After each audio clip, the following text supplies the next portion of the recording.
I have used MIDI controllers like MIDI keyboards and MIDI guitars quite a bit. They're a pretty big part of the way that I make music. And of course, I've talked about some of those devices here on this channel. But what I've never really used is a MIDI controller that looks like this. This is the MIDI floor controller, or MFC1. It's made by Jamstik, and these knobs and buttons are completely customizable and mappable, so you can use this controller in like unlimited ways. For example, I have a profile on my MFC1 that's set up for when I'm recording electric guitar. The 3 knobs and these 2 buttons are set up to work with the Neural DSP plugin I use.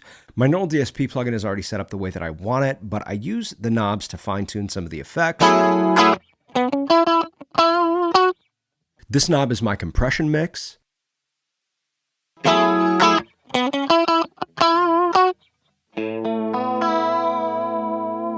The middle knob is my chorus rate.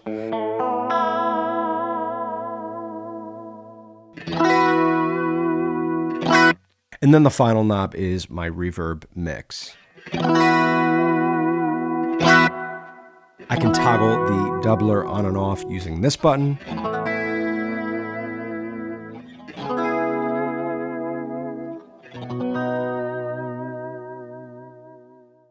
And toggle the overdrive on and off with this button.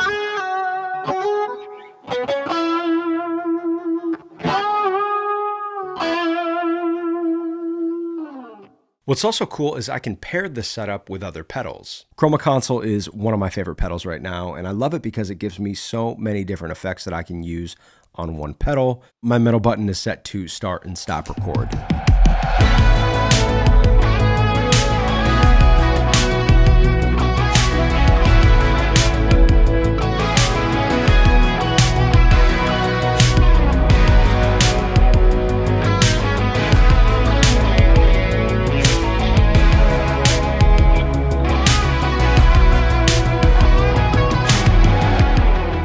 Word from today's video sponsor, Mixed & Key, creators of Mixed & Key 11. Mixed & Key 11 is the latest version of the super popular key detection software that's used by top DJs and producers. It was designed to help DJs and producers quickly identify the key, BPM, and energy level of their tracks and samples to enable seamless harmonic mixing and creative mashups. When you drag a track into Mixed & Key 11, it quickly generates the key, tempo, and energy level for you. Mixed & Key 11 will also generate cue points, which will help you jump around to different sections of the song. And if you're a DJ, Mixed & Key also integrates with your favorite DJ software. So whether you're creating mashups or blending an acapella in an instrumental, or just transitioning from one song to another, those Mixed & Key results are going to help you get great sounding mixes. As a producer, I find Mixed & Key really helpful for organizing my samples and identifying the ones that will fit best with my project. I can audition different samples right inside of Mixed & Key, and when I found the perfect one,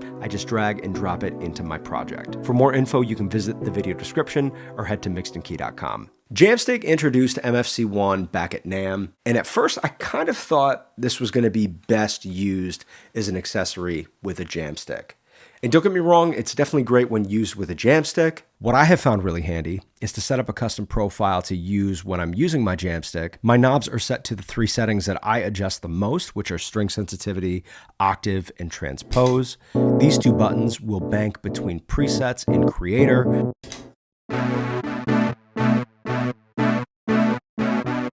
And then of course my middle button is set to record.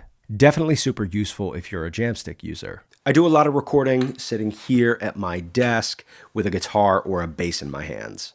I also record quite a bit of acoustic guitar where I'm sitting slightly away from my desk, placed in a very specific location in front of my microphones. In both of those cases, I have a super basic transport control setup that I can use to start and stop recording. And because I'm holding onto an instrument, it's extra convenient to be able to trigger those transport controls using the foot switches. I can even quickly map these knobs to control the track fader or different effects if I want to dial in my sound right from the MFC1. If you are thinking of picking up the MFC1, please remember to use code Patrick15 when you check out. Save some money on your purchase. That's going to wrap up today's video, my friends.